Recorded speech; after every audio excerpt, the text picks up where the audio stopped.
말씀을 통해서 함께 위로받고 승리하고 다짐하는 귀한 시간 되시기를 주님의 이름으로 축원합니다. 아멘. 네, 축원합니다. 네, 그래요.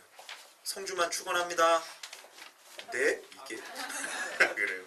자, 저 오늘 본문의 말씀 있잖아요. 출애굽기 말씀을 묵상하면서 리더라는 위치를 한번 묵상해 보게 되어졌어요. 오늘 본문의 리더는 뭐 하나님이라 그러면 최고지만 그 다음에 인간적으로는 리더로는 이제 모세라는 인물이 이제 등장하게 되어지는데, 성경에는 많은 리더들이 등장하죠. 성경에는 하나님의 도구로 쓰임 받아서 공동체의 리더로서의 역할을 감당했던 많은 이들이 등장합니다.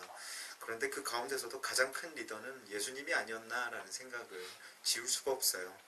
예수님께서는 이 땅의 리더로 사셨지요. 많은 이들 가르치셨고, 육신의 몸으로 오셔서 많은 이들 가르치시고, 많은 이들 치유하시고, 많은 이들에게 천국이 어떤 곳인지를 또 설명해 주시고, 구원으로 이끄시고, 십자가를 지시고, 그러면서 많은 이들이 예수님을 따랐었어요. 주변에 많은 사람들이 예수님을, 군중들이 모여서 예수님을 따랐고, 제자들도 있었고, 리더로서의 그런 모습이 있었습니다. 그리고 이 땅에서 리더로 사셨지만 지금도 사실은 리더로서의 역할을 감당하고 계시죠. 왜냐하면 지금도 성령님은 우리와 함께 하시잖아요. 그래서 여러분들이 뭔가 흔들리려 할 때마다 우리의 좀 거룩한 부담감 뭐 이런 것들을 통해서 붙들어 주시기도 하시고, 우리를 이끄시고 보호하시고 인도하시고, 어찌되었건 예수님께서는 우리의 삶 가운데 리더로서 귀한 일들을 감당하고 계시고, 어떤 이보다 큰 그 어떤 이도 예수님보다 큰 리더가 될 수는 없다라는 것을 보게 되어져요. 그런데 중요한 것은 예수님께서 리더로 사셨고 리더로 살아가고 계시고 역사하고 계신다, 이것으로 이제 끝나는 것이 아니라, 우리도 예수님처럼 그리스도인이라는 위치와 함께 세상의 리더가 되길 원하시는 것이 예수님의 뜻이다라는 거예요. 다른 말로 하면 너희들도 나처럼 이 땅 가운데에서 리더로서의 역할을 감당하길 원한다라는 것이 하나님의 뜻이고, 예수 그리스도의 우리를 향한 선행하신 모습에 대한 우리의 반응이 되어져야 될 줄 믿어요. 마태복음 5장 13절에 보니까요, 13절 14절에 보니까 이런 말씀이 있어요. 너희는 세상의 소금이니 소금이 만일 그 맛을 잃으면 무엇으로 짜게 하리요? 후에는 아무 쓸데없어 다만 밖에 버려져 사람에게 밟힐뿐이니라. 너희는 세상의 빛이라. 산 위에 있는 동네가 숨겨지지 못할 것이요 라고 말씀하고 있습니다. 어둠을 밝히는 빛과 같은 역할, 아픔을 치료하는 소금, 썩지 않게 보호하는 소금과 같은 역할, 곧 세상의 리더와 같은 역할을 우리가 감당하길 원하신다라는 거예요. 이 주님의 말씀이거든요. 그런데요, 여러분, 세상에서요, 리더로서의 역할을 감당한다는 것이, 그리고 리더가 된다라는 것이 여간 어려운 일이 아닌 것 같아요. 그죠? 왜냐하면 나부터가 빛과 소금의 역할을 감당하기에 부족한 부분이 있기 때문이기도 하지만, 세상이 조그만 빛과 약한 맛을 내는 소금에는 신경도 쓰지 않고요, 오히려 그것을 덮어버리려고 하는 것이 세상이기 때문이에요. 그러니까 강력한 모습으로 세상을 이길 수 있는 그런 파워를 가지고 있는 것, 뭔가 능력, 카리스마를 보유한다는 것이 쉽지 않기 때문에 우리가 세상 가운데 리더로서 살아간다는 것, 그렇게 쉬운 일만은 아닌 것 같습니다. 그렇다면 어떻게 할 때 우리는 세상 가운데 더 밝은 빛으로 혹은 더 짠 소금이 될 수 있을까? 그래서 세상이 범접하지 못할 리더가 되어질 수 있을까? 세상 가운데서 우리가 막 밟히고 뭔가 눌려지고 막 휘둘리고 그런 삶이 아니라, 그리스도인으로서 주님께서 원하셨던 것과 같은 세상의 빛과 소금의 역할을 감당할 수 있고, 정말 힘 있는 자로서 능력을 나타낼 수 있는 그런 리더가 되어질 수 있을까? 어떻게 하면 그렇게 되어질 수 있을까? 오늘 우리가 읽은 본문의 말씀을 보면 그것에 대한 해답이 조금 나오는 것 같아요. 오늘 본문의 말씀은요, 하나님의 다시 한 번의 은혜를 통해서 십계명이 이제 깨져버리거든요. 모세가 들고 내려왔는데 이스라엘 백성들이 막 타락해가지고 우상 섬기고 막 금송아지 만들고 이런 거 보고 열받아갖고 모세가 집어 던져버리거든요. 그래서 그게 박살이 나요. 그런 다음에 하나님께서 다시 이제 한 번 더 만들어 주시죠. 모세가 시내산에 올라갔을 때 다시 한번 십계명을, 이전에 만들어줬던 십계명을 동일하게 이제 만들어 주시거든요. 그래서 그 십계명을 들고 이스라엘 백성들에게 다시 이제 모세가 내려오는 것으로부터 시작이 되어져요. 그런데 시내산에서 내려온 모세의 모습이 올라갈 때의 모습과 사뭇 다른 거예요. 그냥 올라갈 때 모습과 달라요. 얼굴에서요 광채가 났다라고 오늘 본문은 설명하고 있습니다. 모세 얼굴에 광채가 났대요. 그래서 이스라엘 백성들이 두려워가지고 모세와 가까이 하기를 꺼려했다라고 오늘 본문은 설명하고 있죠. 그러자 하나님과 함께 있을 때는 상관이 없지만 이스라엘 백성들과 함께 있을 때는 모세가 그 광채 나는 것, 그래서 두려워하는 이스라엘 백성들을 위해서 얼굴에 이제 수건을 가리우죠. 수건을. 그래가지고 이스라엘 백성들이 함께 또 가까이 할 수 있도록 그렇게 하는 것이 오늘 본문에 등장하는 내용이에요. 그죠? 광채와 광채를 가리는 모세의 모습, 이게 등장하는 내용인데 우리 청년들과 오늘 본문 가운데 30절을 한 번 더 읽었으면 좋겠어요. 본문 30절입니다. 우리 한 목소리로 함께 읽을게요. 아론과 이스라엘 자손이 모세를 볼 때 모세의 얼굴 피부에 광채가 남을 보고 그에게 가까이 하기를 두려워하더니. 아멘. 저는 오늘 본문 가운데서도 30절의 말씀을 묵상하면서 무슨 생각을 했냐면 하나님과 함께함이 바로 리더의 조건이구나라는 생각을 하게 되어졌어요. 세상이 두려워하고 세상이 범접 못하고 세상 가운데 바로 설 수 있는 리더의 조건, 바로 하나님과 함께하는 것이 그 무엇보다 우선되어지고 그리고 그 무엇보다 강력한 것이며 그리고 그 무엇보다 최고의 것이구나 라는 생각을 하게 되어졌다는 거예요. 모세가 드디어 시내산에서 내려왔어요. 그의 손에는 증거의 두 판이 들려 있습니다. 십계명 판이 들려 있어요. 그런데 모세 자신은 자신의 변화를 감지하지 못했어요. 계속 하나님과 있으니까 자기가 뭐가 바뀌었는지도 몰라요. 그런데 모세의 얼굴에서 광채가 나고 있었던 거죠. 그를 목격한 아론과 이스라엘 백성들이요, 모세 얼굴에서 광채가 나는 것을 보고 그에게 접근하는 것을 두려워하였는데, 여러분 한번 잘 보세요. 아론과 이스라엘 백성들이 두려워했던 대상은 누굽니까? 대상은 누구예요? 모세죠. 그죠? 모세였어요. 그런데 더 분명하게 이야기하면 아론과 이스라엘 백성들이 두려워했던 것은 모세가 아니라 모세의 얼굴에 나타난 뭐였다고요? 광채였다라는 거예요. 모세를 두려워했지만 실질적으로 그들이 두려워했던 것 광채였다라는 거예요. 광채. 모세라는 인간이요, 처음부터 이스라엘 백성들에게 두려웠던 건 아니었어요. 그거 어떻게 할 수 있냐면 여러분 잘 아시잖아요. 이스라엘 백성들이 출애굽한 다음에 먹을 것이 없고 목이 마를 때 모세를 잡아먹으려고 그러잖아요. 막 찢어 죽이려고 그러지 않았나요? 그 먹을 거 없다고, 목마르다고, 너 때문에 이렇게 됐다고, 하나님은 뭐 하시는 거냐고 그렇게 이야기를 하잖아요. 모세를 두려워하는 사람들이 아니었어요. 이스라엘 백성들은 어떻게 보면 모세를 만만하게 생각했을지도 모르는 것 같아요. 그런데 모세를 두려워하게 되어져요. 뭐 때문에? 시내산에서 내려온 모세의 얼굴에 뭐가 났다? 광채가 나니까. 광채가 나니까 그를 두려워하고 접근하기 어려웠다라고 이야기하고 있습니다. 광채가 나다 해서 이 광채라는 히브리어 단어를 제가 한번 찾아봤더니 카란이라는 단어예요.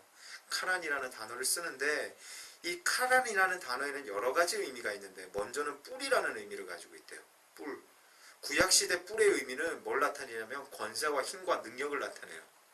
뿔이라고 이야기하는 건 뭔가 힘, 능력, 권세, 뭐 파워 뭐 이런 것들을 의미하는 게 이제 뿔이라는 의미인데, 그리고 카란이라는 단어는 또 다른 의미가 있는데 바로 햇빛, 광선의 의미를 가지고 있대요.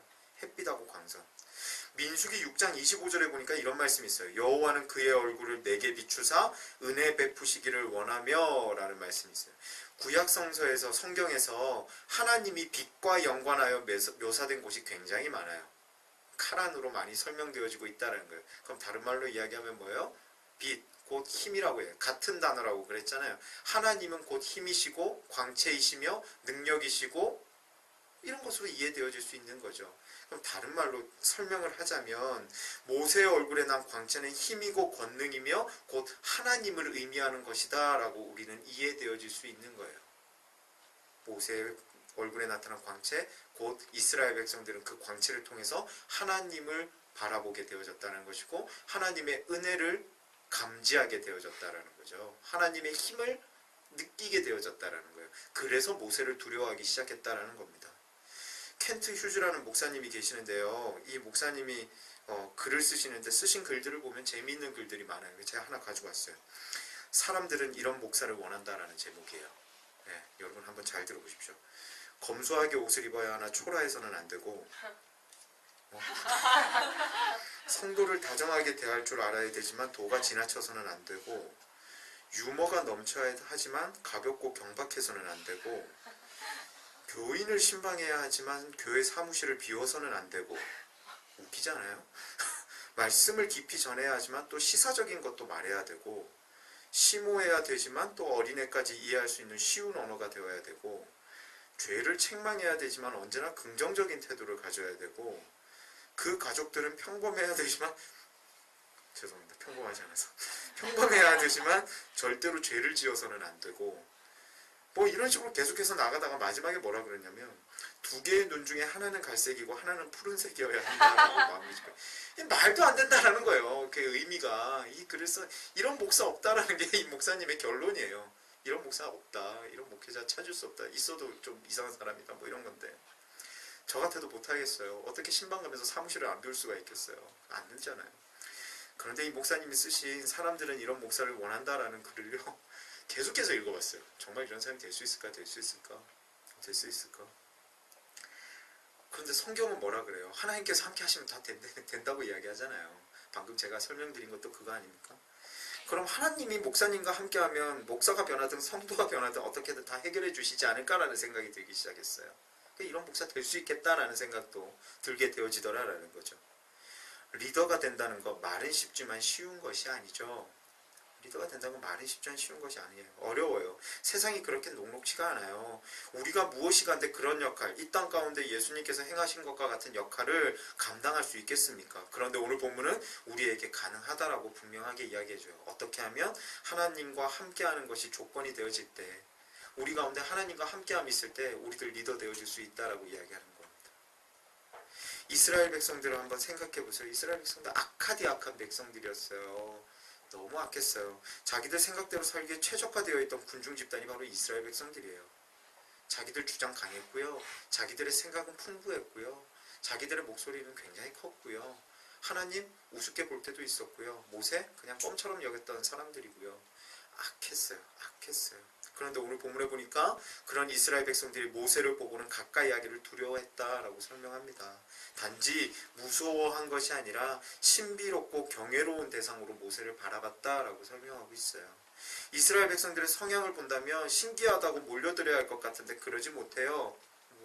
이렇게 멀리하게 되어지는 거죠. 이유가 무엇인가? 악한 세상과 같은 이스라엘 백성들이 왜 이런 모습을 보입니까? 간단해요. 얼굴 피부에 광채가 나더라. 모세의 모습에서 카란, 즉 힘과 권능, 하나님의 은혜를 느꼈기 때문이에요. 다시 말해 하나님께서 모세와 함께 하심이 이스라엘 백성들에게 느껴졌기 때문에 세상적인 반응, 이전과 같은 반응, 무시하는 모습, 세상적인 모습들 안 나오더라라는 거예요. 곧 세상 가운데 모세가 세움받게 되어지더라라는 거예요. 온전한 리더로 인정받게 되어지더라라는 겁니다. 사랑하는 청년 여러분, 오늘 본문은 우리에게 리더의 조건은 하나님과 함께하는 것이라고 말씀하고 있어요. 하나님과 함께하는 게 리더의 조건이래요. 이 사실을 기억하며 다른 것에 힘 빼지 말고 하나님과 함께하기에 힘써서 세상의 노예가 아닌 세상의 리더로서도 쓰임받을 수 있는 저와 여러분의 귀한 삶이 되시기를 주님의 이름으로 축원합니다. 두 번째 말씀 볼게요. 우리 본문 32절에서 33절 한번 읽었으면 좋겠어요. 32절에서 33절 우리 한 목소리로 함께 읽겠습니다. 시작. 그 후에야 이스라엘 자손이 가까이 오는지라 모세가 여호와께서 시내산에서 자기에게 이르신 말씀을 다 그들에게 명령하고 모세가 그들에게 말하기를 수건으로 자기 얼굴을 가렸더라. 아멘. 저는 오늘 본문 가운데서도 32절과 33절의 말씀을 묵상하면서 무슨 생각을 했냐면 하나님이 함께 하심이 리더의 편의를 위한 조건은 아니구나 라는 생각을 하게 되어졌어요. 하나님께서 함께 하신다는 것이 리더로 세움받은 자의 그런 뭐라 그럴까요? 편안함을 위해서 임해 주신 것이 아니다라는 거예요. 모세는요 이스라엘 백성들 앞에서는 광채나는 얼굴을 수건으로 가리웠다라고 오늘 본문은 이야기하고 있습니다. 그런데 수건으로 얼굴을 가린 시점에 우리는 집중할 필요가 있어요. 언제 수건으로 가렸느냐? 32절과 33절을 묵상해 보면 모세는 시내산에서 하나님을 통해 들은 말씀을 이스라엘 백성들에게 선포했어요. 본문 32절에도 뭐라 그래요? 명령했다라고 기록되어져 있어요. 명령했대요. 그런데 33절에 보니까 모세가 그들에게 말하기를 마치고 수건으로 가렸더라 라고 말씀하고 있습니다. 모세는요 자신의 특별한 모습을 자랑할 수 있었어요. 변화되어졌잖아요. 변화되어진 모습을 사람들 앞에 드러낼 수 있었어요. 하나님과 함께하는 지금 상태잖아요. 온전한 리더가 되어져 있는 상태가 바로 지금 오늘 본문에 등장하는 모세의 상태인 거잖아요. 사람들이 두려워해요. 사람들이 신비롭게 여겨요. 사람들이 우러러봐요. 얼마나 달콤하겠어요. 얼마나 기분 좋겠어요. 얼마 전까지만 해도 너 때문에 죽게 생겼다고, 너 때문에 지금 이렇게 됐다고, 네가 문제라고 사람들이 다 자신을 향해 삿대지는데 이제는 막 두려워 떨면서 굽신굽신거리는 거예요. 머리를 조아리기 시작하는 거예요. 얼마나 달콤해요. 얼마나 좋은 상황이에요. 모세 입장에서는요, 충분히 사람들 앞에 군림할 수 있는 상황이었어요. 누구 때문에? 하나님의 은혜를 등에 입어서 군림할 수 있었어요. 그런데 모세는요, 빛나는 광채를 견딜 수 없어 하는 자신의 동료들, 이스라엘 백성들을 고려해서 가렸다라고 이야기해요. 그리고 하나님의 말씀을 대언하는 일이 아닐 시에는 수건을 착용했다라고 설명하고 있어요. 명령할 때만 벗고, 명령할 때는 뭐 이렇게 하지만 평상시에는 이거를 가리웠다라고 이야기하고 있는 거예요. 하나님의 뜻을 나타내고 하나님의 성호를 높일 때에만 자신에게 받은 하나님의 은혜를 드러냈었고, 그 외에 자신의 권위를 나타내고 자신의 능력을 나타내고 자신의 지위를 높이기 위한 방법으로는 하나님의 것을 사용하지 않았더라라고 오늘 본문은 이야기하고 있는 거예요. 여러분, 중세시대에 교회가 타락했다 그러잖아요. 중세시대 교회가 타락한 이유가 뭔지 아십니까? 하나님의 은혜를 받은 이들이 그것을 남용해가지고 자신들의 욕심을 채우기에 급급했기 때문이에요. 더 쉽게 이야기 드릴게요. 목사와 같은 자들이 하나님의 은혜를 그걸 빙자해서 돈 끌어모으고 사람들한테 사기치면서 중세시대 교회는 죽어가기 시작했어요. 그게 몰락의 시작이었어요. 사랑하는 청년 여러분, 하나님의 은혜를 받고 살아가는 우리들이에요. 하나님의 은혜를 받고 살아가는 우리들이에요. 그런데 하나님을 통해 받은 빛을 마음대로 써먹으면서 자신을 높이려고 하고 있는 것이 우리의 모습은 아닌지 돌아볼 필요가 있어요. 하나님을 통해 받은 능력과 힘과 달란트와 축복이 과시의 대상으로 여겨지고 있질 않은지 돌아봐야 돼요. 그리스도인들 가운데 머리 좋은 사람이 있어요. 그리스도인들 가운데 이쁜 사람이 있어요. 좀 드물긴 하지만 그리스도인들 가운데 몸매 좋은 사람이 있어요. 그리스도인들 가운데 키 큰 사람이 있어요. 그리스도인들 가운데 돈 많은 사람이 있어요. 그리스도인들 가운데 하나님께서 주신 은혜를 가지고 지혜로운 사람들이 있어요. 그런데 그것이 원래부터 나에게 있던 것이 아니라 하나님께서 나에게 주신 것을 인정하며 그것이 나의 과시의 대상이 되어져서는 안 된다는 걸 오늘 본문은 우리에게 이야기하고 있다는 거예요. 다른 말로 하면 그걸 통해서 과시하고 하나님께서 주신 은혜를 가지고 세상 가운데 들고 나아가면 사람들은 그를 온전한 리더로 인정하지 않는다라는 거예요. 세움받지 못한다라는 거예요. 하나님의 은혜가 교만의 도구로 사용되어지고 있지는 않은지 돌아봐야 돼요. 돌아봐야 돼요. 오늘 본문의 모세는 리더로서 자신의 위치를 확고히 하기 위해서 하나님이 허락하신 힘과 능력을 사용할 수 있었음에도 불구하고 그는 하나님께서 자기에게 허락한 세상이 두려워하는 은혜를 남용하지 않습니다. 남용하지 않아요. 과시하지도 않아요. 그는 어떻게 하면 하나님의 백성들을 하나님의 말씀으로 바르게 안내하느냐 하는 일에만 마음을 쏟았고 받은 은혜를 활용했다라고 성경은 설명하고 있어요. 겸손해요. 낮아졌어요. 분별할 줄 알았어요. 이것이 리더로서의 모습인 거죠. 리더로서의 모습. 요즘 신문 매체들을 접해보면 기독교에 대한 기사가 등장해요. 나타나요. 가끔도 아니에요. 자주 나와요. 그런데 그 기사의 내용들이 좋은 내용들은 성탄절 때 잠깐 있고 그 외에는 거의 없어요. 교회에서 뭐 불이웃 도왔더라. 교회에서 뭐 했다더라. 이거지 대부분은 교회에 대한 욕들로만 가득해요. 왜 그렇습니까? 대부분이 리더들의 타락이에요. 확장하면 그리스도인의 타락 때문이에요. 리더의 조건이 하나님과 함께하는 것인데 그 조건을 자신의 만족과 유익을 위해서 사용하면서 나타내니까 탈락이 시작해서 그게 사람들의 입에 오르내리는 거예요. 그래서 개독교라는 이야기를 듣고 니들은 그래서 안 되라는 이야기를 듣기 시작하는 거예요. 사랑하는 청년 여러분, 오늘 본문은 우리에게 우리가 세상 가운데 그리스도인 리더로서 살아갈 수 있는 유일한 조건은 하나님과 함께하는 것이다 라고 분명하게 이야기를 합니다. 아울러 하나님과 함께함의 은혜, 그 기쁨의 조건이 리더 자신의 만족과 유익을 위해서 사용되어지는 것은 아니 되어져야 된다라고 말씀하고 있어요. 그렇게 되면 오히려 세상에 잡아먹히게 되어진다라고 말씀하고 있는 것 같습니다. 오늘 본문인 34장 이후에 이어지는 35장부터 40장의 내용은요, 모세를 필두로 해서 이스라엘 백성들이 하나님의 전인 성막을 건설하는 내용들이 등장해요. 모세가 시내산에서 십계명 받고 그곳에서 하나님을 통해서 그런 명령을 받았거든요. 성막 이렇게 짓고 제사장의 옷은 이렇게 짓고 뭐 이거는 이렇게 세팅하고 뭐 이런 거 다 듣고 내려왔거든요. 그 듣고 내려온 것을 모세와 함께 이스라엘 백성들이 준비해 나가는 과정이 출애굽기 35장부터 40장까지 설명되어져요. 쭉 설명되어져요. 그런데 이 굉장히 중요한 일이거든요. 거룩한 일이거든요. 근데 이 거룩한 일을 진행하는 사이에 이스라엘 백성들 가운데 어떠한 잡음도 들리지 않아요. 어떠한 그런 뭐라 그럴까요? 그런 뭐죠? 원래 이스라엘 백성들에게 나타났던 궁시렁댐, 짜증 뭐 이런 거 없어요. 그 말하기 좋아하는 이스라엘 백성들이었는데도 그런 거 없어요. 온전한 리더를 통해 하나님과 함께함이 인정되었고 현명한 리더를 통해 하나님의 은혜가 적재적소에 잘 사용되어지니까 공동체가 변하게 되어지고 사역이 진행되고 하나님의 기쁨이 이루어지게 되더라라는 것입니다. 사랑하는 청년 여러분, 우리는 어느 곳에서건 리더가 될 자들이에요. 아니에요. 저는 돕는 자가 될 거예요. 그런 사람들 있을지 모르겠습니다만 언젠가는 리더가 됩니다. 다 리더가 돼요. 리더의 자리에 있을 수밖에 없어요. 특히 여자분들, 어제도 제가 리더들한테 이야기했지만 여자분들 다 리더가 될 수밖에 없어요. 결혼하면 다 여러분들이 대장이에요. 여러분 다 남편이 대장 절대 아니에요. 제가 해보니까 알아요. 남편은 다 부하예요. 여러분들 다 리더가 돼요. 여러분들 지금은 친구들 만나면 난 리더 아니라서 막 고추장찌개 먹고 싶은데 괜히 삼겹살 먹으러 가야 되고 그럴 때 있잖아요. 아니에요. 결혼하시면 고추장찌개 맨날 먹어도 돼요. 니들이 대장이니까요. 대장이에요. 남자분들 리더가 될 수 있습니다. 군대 안 가신 분들 짧지만은 뭐 짧게는 한 3개월, 길게는 한 6개월 정도를 리더가 될 수 있어요. 어쩔 수 없이 리더가 될 거예요. 최고 선임병이 돼서. 그 외에는 리더가 될 일 별로 없을 수도 있겠습니다. 우리의 삶 가운데 리더가 안 될 수가 없어요. 상황 가운데 가정에서건 직장에서건 그리고 공동체 안에서건 모임 안에서건 어디에서건 리더가 될 수 있어요. 여러분들은 하나님의 자녀로 세상을 이끌 리더가 되어져야 될 자들입니다. 그렇다면 우리가 어떻게 하면 건강한 리더가 될 수 있을까? 세상을 이길 수 있는 리더가 되어질 수 있을까? 공동체를 잘 이끌어 나갈 수 있는 정말 온전한 리더가 되어질 수 있을까? 고민에 봉직해요. 고민에 봉직하다고 생각이 되어져요. 어떻게 하면 될 수 있습니까? 성경은 우리에게 리더의 조건, 하나님과 함께하는 것이다. 하나님과 함께할 때 온전한 리더가 된다.